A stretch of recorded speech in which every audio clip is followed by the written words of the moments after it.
Stand by for broadcast. Welcome back to the channel and to our 2025 project recap, or basically the state of the fleet update.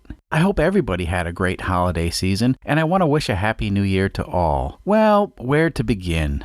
We started 2025 with the continuation of the gasoline-electric golf cart series. This series was focused on getting an electric golf cart back on the road without using heavy and expensive batteries. Nope. Instead, we elected to devise a system that could generate the electricity on demand with a small gasoline or diesel engine. This novel approach actually worked out extremely well by using a modified automotive alternator as both a power source for electricity and as a DC motor controller. The dual-purpose modified alternator was how we were able to generate the variable voltage to drive the electric motor in the golf cart. Now, despite the fact that the math was indicating we were only recovering 60% of the energy developed by the gasoline engine, the golf carts turned out to be extremely fuel efficient. As a bonus, we were able to get the golf carts up to speeds that exceeded their original factory specifications.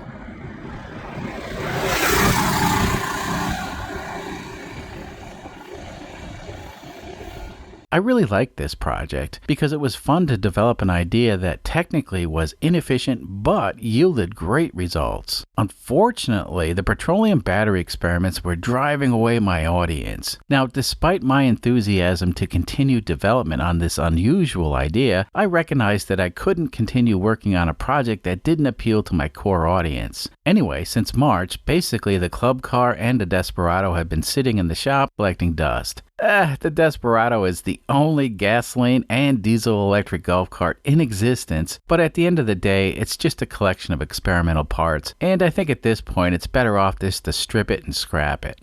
On the other hand, the club car was supposed to be converted back to battery electric, but I think that may not happen. I'm sort of toying with the idea of ditching all the electric BS and building something that can actually do donuts and go real fast. Perhaps a motorcycle engine or something stupid like that. If we were to continue playing with this club car, what would you like to see? And keep in mind, it's basically a small engine channel and pure electric vehicles are not anything we would consider. Small engines are what this channel was built on, and that's what we'll continue to do.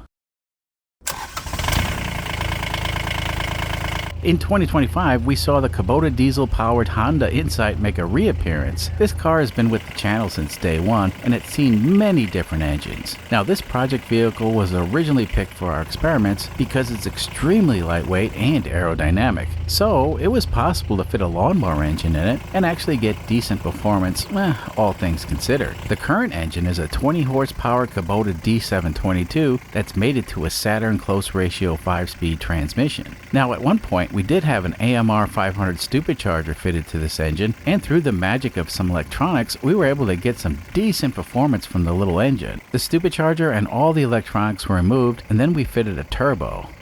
With the turbo, the performance just never returned. It turns out the stock Kubota engine doesn't respond well to a turbocharger, and the only way to get decent boost is to put a huge load on the engine, and at that point we can get up to 15 psi of boost, which ain't too shabby. But at park throttle or in cruise, you can't get enough low-end boost. You know, on most applications, the turbo will only make boost when there's a load on the engine, and unfortunately, this lightweight and very aerodynamic car just doesn't put a big enough load on the engine at cruising speed. We actually had better results when this engine and transmission were installed in the late great Saturn Coupe. That beast was a lot heavier, and we actually got better results with the turbo experiments. Anyway, that car is long gone. Now, perhaps it's time to ditch the diesel engine and try something different. For instance, I'll bet a motorcycle engine and transmission would really wake this car up. I don't know, it's just an idea. I really don't know what to do with this rig. The main advantage of using this platform is it's extremely lightweight, and that's because the car is made entirely out of thin aluminum.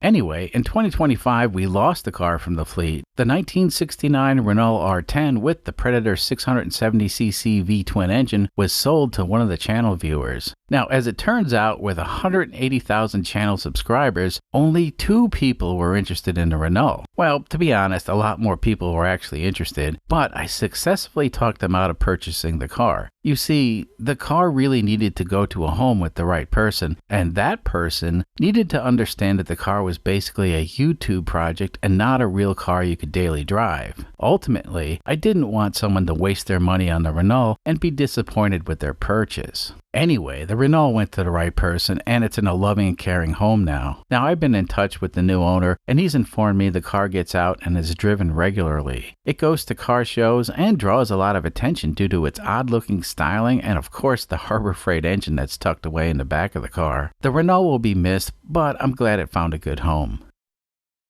The normal Honda Insight made a brief appearance in the 2025 season. This car is pretty much all original, and it's one of the first 50 Insights that were imported into the United States in 1999. Despite the fact that the hybrid system is non-functional, this car sees regular use. It's a great beater that's cheap to keep. Cheap insurance, cheap registration, cheap maintenance, and it doesn't use much fuel. It's a shame these cars are not really worth anything. Now, being a Honda, the car will likely last another 5 to 10 years, which isn't bad when you consider the car is already 25 years old. Now, I couldn't care less that the hybrid system has failed. Basically, it's the battery that's gone kaput. The hybrid stuff still works, sort of. On this car, turning off this switch back here will shut off the high voltage battery. And when you do that, you need to pull fuse 18 from the fuse box. Once you do both of those things, it turns it into just a gasoline car, and the little 12-volt battery will continue to charge using the IMA system.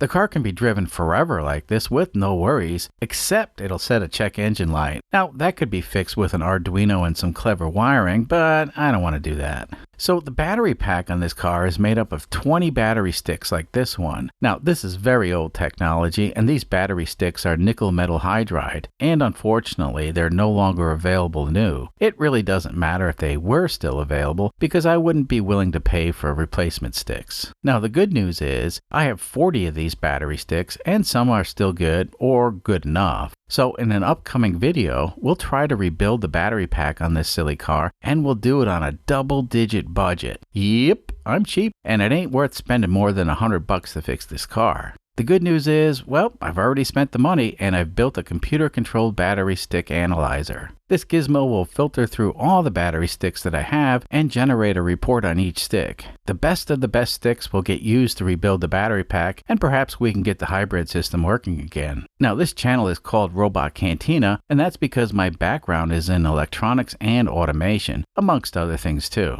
Anyway, this automated battery filtering system is something I built without a schematic, and I wrote the code in a few hours. In theory, this contraption will save me between $2,000 and $4,000 by not having to purchase a rebuilt battery pack or to convert it to lithium technology. And that's the way I roll. The 1989 Chevy S10 long bed with the 4.3-liter V6 and the 700R4 auto gearbox has been ultra reliable since we removed the CNG garbage that was causing massive problems with the fuel injection system. This truck may get some airtime in 2026 because the air conditioning system needs to be rebuilt and updated for modern refrigerant gas. Actually, I was supposed to do that last summer, but I was busy doing bodywork on the other S10. Meh, this truck is nearly perfect just the way it is. The Datsun. Well, this has never really been a project car. I hate this thing despite the fact that it has low miles and it's a rust-free California car that runs and drives perfectly. As a matter of fact, everybody hates this car. The good news is, it's a good butt hauler when you need one. I guess that's the nicest thing I can say about it. Hopefully, lightning will strike this car right where it sits and put it out of its misery. That would be nice.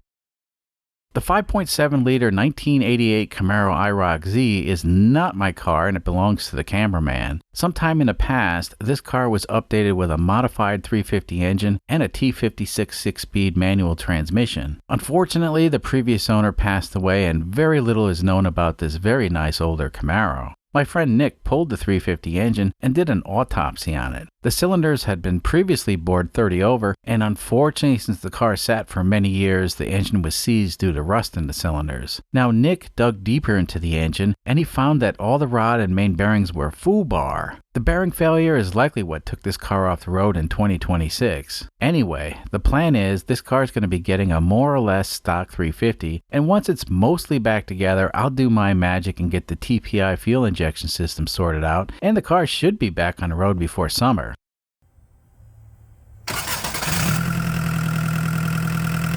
The last vehicle on the list is the Volkswagen diesel-powered 1989 Chevy S10. This truck has dominated the 2025 season, and about half the videos we made were devoted to restoring the bodywork and the engine swap. In the previous episode, we disassembled the injector pump and we were able to repair the sticking advance mechanism. The good news is the engine starts and runs terrific now. The bad news is, well, the crutches that are leaning up against the truck. Meh, tomorrow I have to go in for minor surgery to my right foot, and I may not be able to drive for a week or so. We'll see. Anyway, the bed will get painted to match the rest of the truck, probably sometime in March. So far, we've had a very mild winter in this part of Kansas, and if that continues, we'll probably have decent painting weather in March for sure. Now, for 2026, we definitely need to bring in a new project or 2 or 3. I have some ideas in the works, and it's just a matter of finding the right deal. When I say the right deal, I mean something cheap to acquire. Actually, a lot of folks have reached out and offered to donate various projects, engines, motorcycles, and other things to the channel. Of course, I really appreciate all the offers. Sometimes the offers are coming from far away, and it's just not possible to take advantage of a sweet deal due to the shipping costs. This channel operates on a very tight budget, and we only have the time and budget for local acquisitions. And when I say local, I pretty much mean the Wichita area. Now, a lot of folks try to reach me through the comment section, which is kind of hit and miss. I really can't keep up with all the comments. So, as an experiment, I put a contact email in the video description to make it easier for folks to reach out. But keep in mind, the contact info is for folks who need to contact me, and it's not for casual conversation. I really appreciate all my viewers, and my primary objective is to continue doing low-cost, interesting projects with small engines. Of course, most of our projects are somewhat pointless as far as building reliable transportation, but it's both fun and interesting to solve problems and doing something the hard way.